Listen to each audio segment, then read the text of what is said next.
Bayang karerista, tatakbo po si Love and Devotion at si Johnny Bunny dito sa race number 1 at makakalaban nila itong si Jack 14 na isang tibanderang kabayo. Bayang karerista, kilatisin po natin si Love and Devotion at si Johnny Bunny na napakagandang mga kabayo, lalo na to si Johnny Bunny, puti. Ito naman si Love and Devotion, machong macho.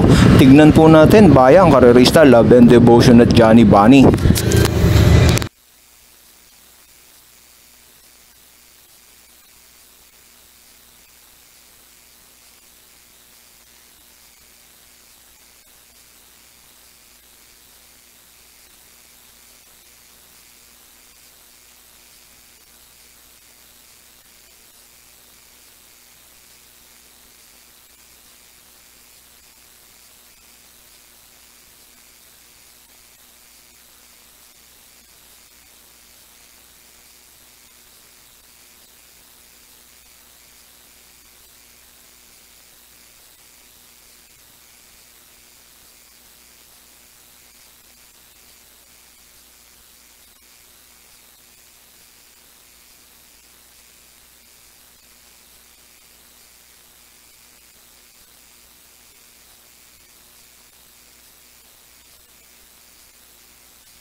There he goes, Johnny Bunny with a good jump.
At yan nga, bayang karerista mga idol, si Love and Devotion 114.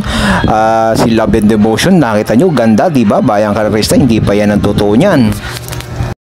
At ito naman si Johnny Bunny, October 17, 1-18. Hindi pa yan ang totoo takbo ni Johnny Bunny, bayang karerista. Sa bikas at sa ganda ni Johnny Bunny, kayang-kayang gumawa ng magandang prueba niyan. At nakita nyo naman, lak na lak lang, Johnny Bunny. So dito nga sa race number 1, siguradong malalyamado si Jack 14 at si Erwin. Kayo na balang dumiskarte dyan kung gusto nyo isama itong dalawang magandang kabayo na to, Love and Devotion at Johnny Bunny, bayang karerista. Siguradong magsisibenta rin po yan. Makiramdam po kayong mabuti dito sa race number 1, bayang karerista, nang sa ganun makapunto po kaagad tayo. Maraming salamat po sa inyo. Please like, share, and subscribe po tayo mga bayang idol. Maraming salamat po sa inyong lahat mga bayang idol, at shout out po sa inyong lahat sa mga idol po natin. Shout out po at ingat po kayo palagi. Good luck dito sa race number 1.